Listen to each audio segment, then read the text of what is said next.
Hello दोस्तों, my self doctor Ajay Pal, senior homeopathic physician, निकट जिला सहकारी बैंक परशुरामपुर बस्ती से। मैं अपने यूट्यूब चैनल पे आपका बहुत बहुत स्वागत और अभिनंदन करता हूं। आज अपने यूट्यूब चैनल के माध्यम से आप लोगों को बहुत ही विस्तृत जानकारी और इंटरेस्टेड टॉपिक पे देने वाला हूं, जिसका नाम है हेडेक। जिसको मतलब सेमी लैटरल हेडेक, माइग्रेन बोला जाता है, मेडिकल भाषा में हेमिक्रेनिया बोला जाता है। इसके कारण, लक्षण और इसका क्या उपाय है, इस पे विस्तृत चर्चा होने वाली है। तो इसलिए आप पूरा वीडियो लास्ट तक देखिएगा, जिससे आपको हर चीज़ के बारे में अच्छी तरीके से जानकारी मिल सके। पहली बात तो हेडेक मतलब होता क्यों है, इसके क्या कारण हैं, क्या लक्षण हैं, क्या क्या लक्षण आते हैं किस किस टाइप के हेडेक में, ये सब जानना बहुत ज़रूरी है। क्योंकि वही वही आपके ट्रीटमेंट का मतलब आधार रहेगा। वही वही चीज़ आपको ट्रीटमेंट के लिए बहुत ही अच्छी तरीके से आपको मतलब ऑब्जर्वेशन करके अच्छी तरीके से आप जान पाएंगे कि कौन किस टाइप का हेडेक है। तो पहले तो मतलब बताएंगे आपको कि हेडेक कितने प्रकार का होता है। हेमिक्रेनिया मतलब वन साइडेड हेडेक, मतलब लेफ्ट और राइट, इन सारी चीज़ों के बारे में आप विस्तृत से मतलब चर्चा करने का आज पूरा पूरा प्लान है। तो इसमें सबसे पहले मैं आपको बताऊंगा कि there are 9 types of headaches. मतलब हेडेक के कितने प्रकार हैं, 9 प्रकार के हेडेक होते हैं। सर दर्द 9 प्रकार का होता है। पहली बात तो सिम्टोमेटिक हेडेक है, मतलब जो किसी भी सिम्टम के आधार पर उसके बाद में होने वाला हेडेक है, सर दर्द है, उसको सिम्टोमेटिक हेडेक बोला जाता है। दूसरा है कैटरल हेडेक। कैटरल हेडेक वो होता है कि आदमी मतलब सर्दी खांसी जुकाम बुखार में जो हेडेक होता है उसको कैटरल हेडेक बोला जाता है। तीसरा कंजेस्टिव टाइप ऑफ हेडेक्स, बहुत बॉडी में कहीं भी कंजेशन है, कभी कभी हेड में भी कंजेशन होता है, एंजाइटी होती है, रेस्टलेसनेस होता है, तो उसकी वजह से जो हेडेक होता है उसको कंजेस्टिव हेडेक बोला जाता है। चौथा है गैस्ट्रिक हेडेक, मतलब headache due to gastric complaint या मतलब एब्डोमिनल कंप्लेंट, उसको गैस्ट्रिक हेडेक बोला जाता है। तीसरा है rheumatic headache, headache caused by rheumatism, या मतलब आर ए फैक्टर जिनका बढ़ जाता है उसको, उसके कारण होने वाले सर दर्द को रूमेटिक हेडेक बोला जाता है। छठा है अर्थराइटिक हेडेक, किसी पेशेंट को अर्थराइटिस होता है, उसके बाद में जो सारी चीज़ें हेडेक होता है उसका मतलब मेनली जो ओरिजिन है वो बोनी और बोन से रिलेटेड होता है। अर्थराइटिक हेडेक वो मतलब इससे रिलेटेड होता है, जिस टाइप का हेडेक हेडेक जो स्टार्ट होता है, तो इसलिए उसको अर्थराइटिक हेडेक बोला जाता है। इडियोपैथिक हेडेक छठवां है आपका, सतवां है आपका इडियोपैथिक हेडेक। इडियोपैथिक हेडेक में क्या होता है कि मतलब अननोन ओरिजिन की वजह से होने वाला जो सर दर्द है उसको इडियोपैथिक हेडेक बोला जाता है। आठवां है न्यूरोलॉजिक हेडेक। न्यूरोलॉजिक हेडेक में किसी भी प्रकार की इंजरी हो गई, ट्रामा हो गया, और उसके बाद में न्यूरोलजिया हो गया, पेन इन द नर्व्स, वो न्यूरोलजिया बोला जाता है। नसों में दर्द की वजह से खिंचाव होते हैं, इसकी वजह से जो होने वाला सर दर्द है उसको न्यूरोलॉजिक हेडेक बोला जाता है। नौवां nervous headache, due to loss of vital fluids या loss of blood, loss of sleep और एंजाइटी, रेस्टलेसनेस, और इस वजह से जो होने वाला हेडेक है वो नर्वस हेडेक के अंतर्गत आता है।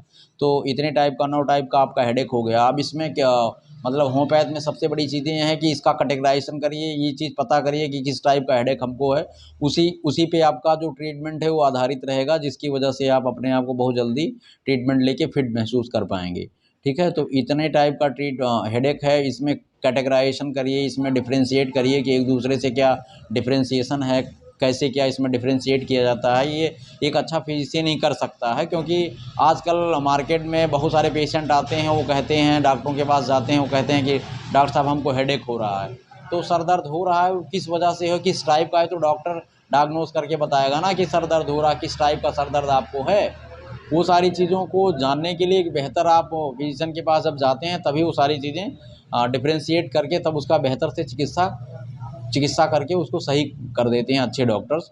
और इसमें होम्योपैथ में क्या है कि मतलब इसमें semi lateral headache, one sided right sided headache की अलग दवा है, लेफ्ट साइडेड हेडेक की अलग दवा है। तो इसलिए ये सारी चीज़ें केस टेकिंग के ऊपर डिपेंड करते हैं कि किस टाइप का हेडेक है और किस साइड का है, कितने दिन से है, इसके पीछे क्या कारण है। उसमें काजेशन का इलाज होता है। होम्योपैथ में काज का इलाज हो जाएगा, पेशेंट एकदम सही हो जाएगा। कारण जब बना रहेगा तो पेशेंट ऐसे दवा खाता रहेगा, कोई दिक्कत नहीं, मतलब दिक्कत उसकी नहीं जाएगी इस हिसाब से। तो इसीलिए कैटेगराइजेशन करना, हर प्रकार की प्रॉब्लम्स का कैटेगराइजेशन करना उतना ही ज़रूरी इम्पॉर्टेंट है। उसी पे आपका मतलब बहुत ही रूट क्लियर होता है कि डायग्नोसिस जब तक अच्छी है उसके बाद में आपका ट्रीटमेंट भी उतना ही अच्छा होगा। इसलिए कैटेगराइजेशन बहुत ज़्यादा ज़रूरी है, डिफरेंशियल डायग्नोसिस जिसको बोला जाता है मेडिकल भाषा में। तो डिफरेंशियल डायग्नोसिस, अब इसमें डिफरेंशियल डायग्नोसिस जैसे किसी प्रकार बहुत सारे पेशेंट आते हैं, वो कहते हैं कि डॉक्टर साहब हमको सर दर्द हो रहा है और किस टाइप का हेडेक है। तो जब आप डायग्नोस करेंगे, जब आप पेशेंट से पूछेंगे, साइन एंड सिम्टम्स के बारे में जानेंगे, तब आप डायग्नोस करके बता पाएंगे कि किस वजह से इनको सर दर्द हो रहा है। ऐसी कंडीशंस में फिजिशियन का जानकार होना बहुत ही इम्पॉर्टेंट है, क्योंकि जब वो जानकार रहेगा तभी आपकी सही से चिकित्सा सुविधा वो उपलब्ध करवा के आपको क्योर कर पाएगा। इसीलिए बेहतर होम्योपैथिक चिकित्सा के लिए आप किसी अच्छे फिजिशियन से संपर्क करिए, ठीक है, और जिससे आप उसका लाभ लेकर आप अपने आप को रोग मुक्त हो सकें, ठीक है। अब इसमें हेडेक के प्रकार हो गए और हेडेक के कारण हो गए। बहुत सारी कंडीशंस में ऐसा होता है, बहुत सारे मरीज हैं due to dehydration, due to severe loss of blood, severe loss of vital fluids, और उसके बाद में नींद कम आना, एंजाइटी, रेस्टलेसनेस, ये सारे कारण रहते हैं। ड्यू टू ओवर मतलब over streaming of computers, over watching of TVs, ऐसी कंडीशंस में ये सारी चीज़ें बहुत ही मायने रखती हैं, क्योंकि काजेशन का ही ट्रीटमेंट होता है, तब जाके पेशेंट को बहुत जल्दी आराम मिलता है। ऐसी कंडीशन में जिस हिसाब की प्रॉब्लम है उसी हिसाब से इसका ट्रीटमेंट भी होता है। इसलिए हम अपने यूट्यूब चैनल के माध्यम से यही आप लोगों से कहना चाहते हैं कि आप होम्योपैथ का इलाज लीजिए, जिससे आप अपने आप को बहुत जल्दी रोग मुक्त हो सकें, ठीक है। अब इसके हेडेक हो गया, उसके बाद में इसके टाइप्स हो गए, इसके कारण भी मैंने आपको बता दिया। अब लक्षण क्या क्या होते हैं। Severe electric shock like pain in left side और राइट साइड, ऐसी कंडीशंस में बहुत सारी चीज़ें देखने को मिलती हैं, क्योंकि इसमें अलग अलग साइड की अलग अलग मेडिसिन्स हैं, और होम्योपैथ में ही ये सारी चीज़ें देखने को मिलती हैं कि आप कितना पर्टिकुलर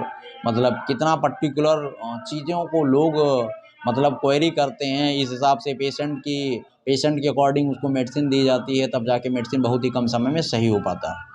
और मेरे 15 साल के एक्सपीरियंस में काफ़ी लोगों को मैंने ट्रीट किया, जिसका बहुत ज़्यादा semi lateral headache, migraine, even 10 to 15 years long stand, 10 15 सालों से जो लोग पीड़ित रहते हैं, इसकी वजह से आपको माइग्रेन है, किस वजह से है, साल्ट की कमी से भी होता है ये सारी चीज़ें।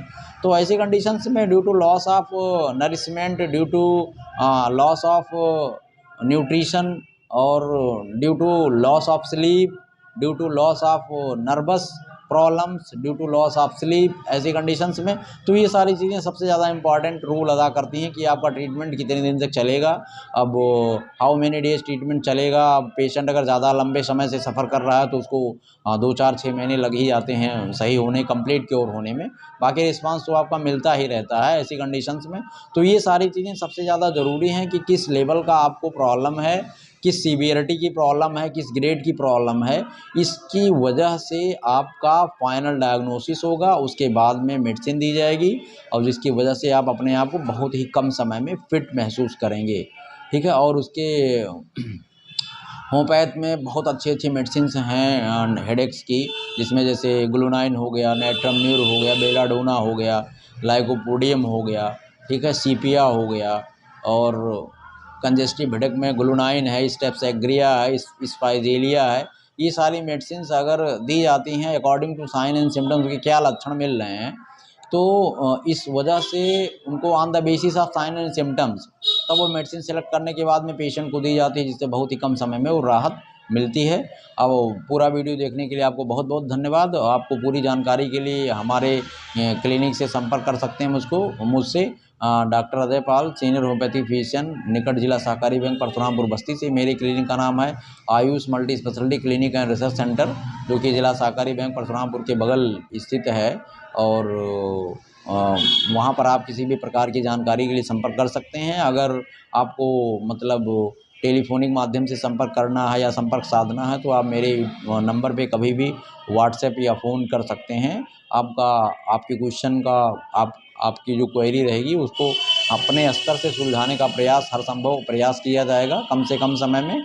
ये मेरी रिस्पॉन्सिबिलिटीज़ है, और आपको बहुत ही कहीं भी किए हों आप, इसकी वजह से आप सही तरीके से अपना राइट डायग्नोसिस करवाइए, उसके बाद में आप रोग मुक्त होइए। जय हिंद, जय भारत, स्वस्थ भारत।